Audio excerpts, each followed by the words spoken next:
Welcome to the place where we learn about and learn from the leaders in our field who are powering creativity. I'm Aaron Dworkin, and this is Arts Engines.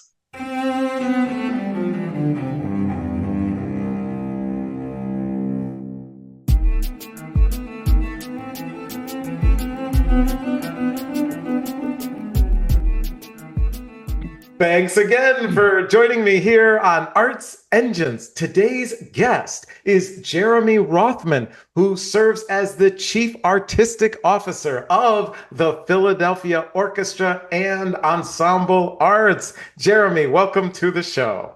Thanks, Aaron. Thanks so much for having me. Really happy to be here. So I'm so excited, obviously, to be able to talk with you. The Philadelphia Orchestra is one of our wonderful creative partners. But not only that, Sphinx has been able to partner with the orchestra, and it's just extraordinary. And the role that you play, not only for the city and the region, but globally, is truly tremendous. And I think in kind of circumstances like this, we have people who are, okay, this is the chief artistic officer, and, people watch the show and they have a general sense of, a person in that role for an orchestra. But I thought it'd be great if you could kind of just share from your perspective, kind of what do you feel is kind of the overall kind of breadth of what it is that you do? In other words, when you say, kind of being the chief artistic officer, for me, that means I'm responsible for X. Those of us in the leadership of the Philadelphia Orchestra are entrusted with this institution that's 125 years old. I'm a native Philadelphian. I grew up with the sound of the Philadelphia Orchestra, and to be a piece of this institution that helps to preserve the incredible artistry of this orchestra, and also continue to reach audiences, connect the incredible artistry of these musicians and of the composers and the conductors on stage to audiences so that they can understand and appreciate that the music that's being performed today is as searing as it was when it was written. The composers that are writing today are responding to many of the same emotions, political issues, um, social social traumas that composers were in their day, and that this music is not only is it universal across languages, but universal across time, and that it's something that we still experience together, live in a concert hall. So part of my work is ensuring that the music that people are hearing every day in the concert hall speaks to where they are in their journey in life, gives them a respite. They can, whatever life experience they're bringing into the hall that day, the music is there and the musicians are there to meet them where they are. Wow, absolutely awesome and inspiring. And especially just charting back from your history and the impact of the orchestra. And of course, what a milestone, 125 years.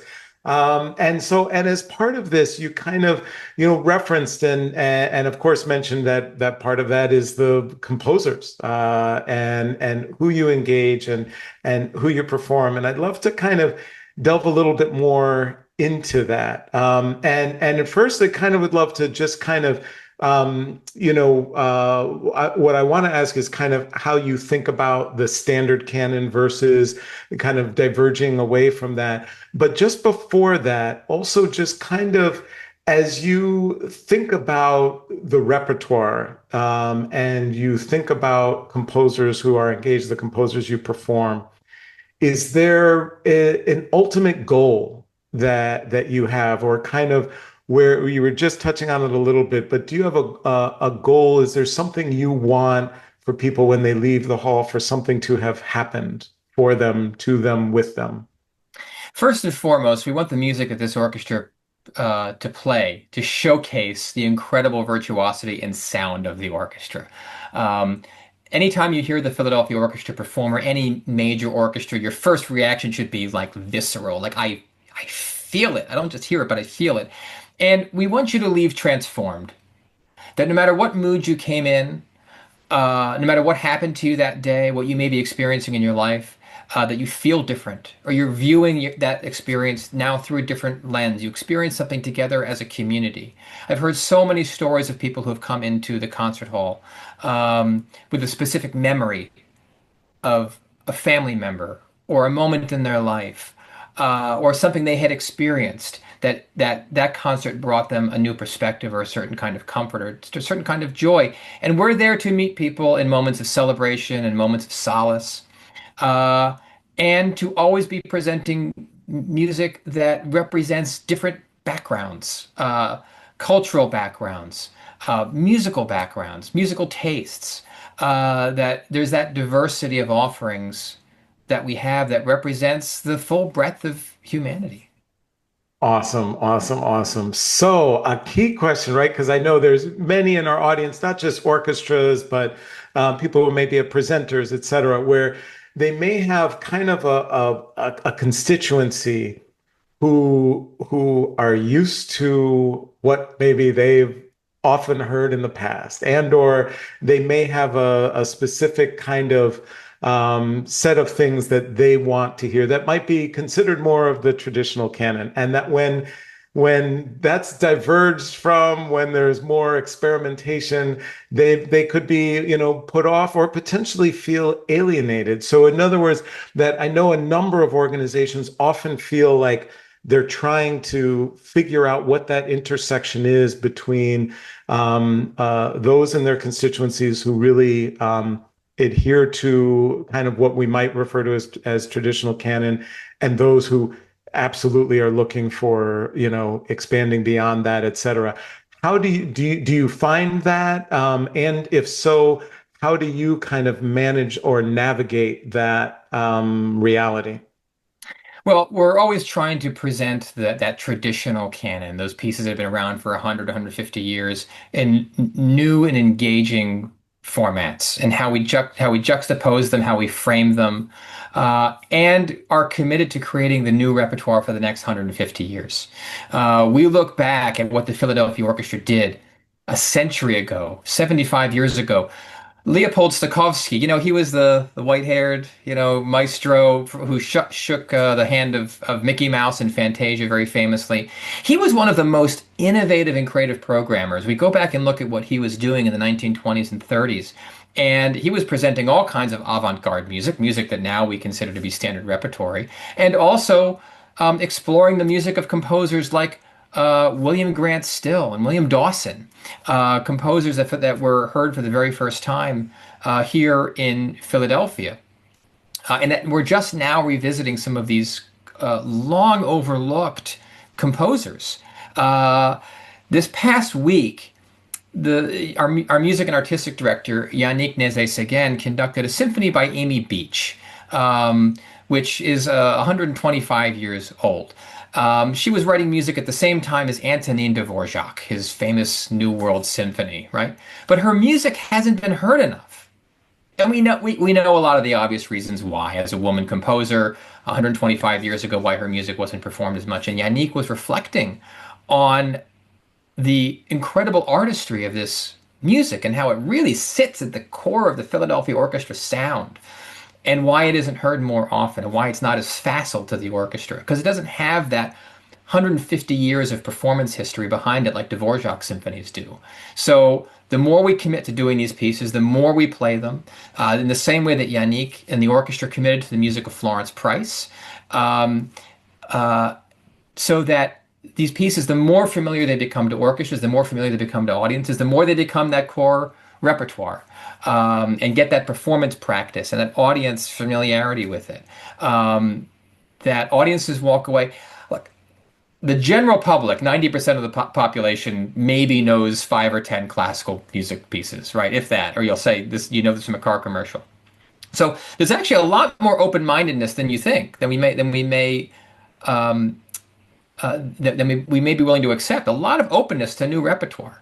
And I give audiences a lot of credit that people appreciate craftsmanship and emotion, genuine artistic expression, and don't really care when the piece was written or the gender or the race of the composer. There's a lot of openness to it if the music has that emotional and visceral impact.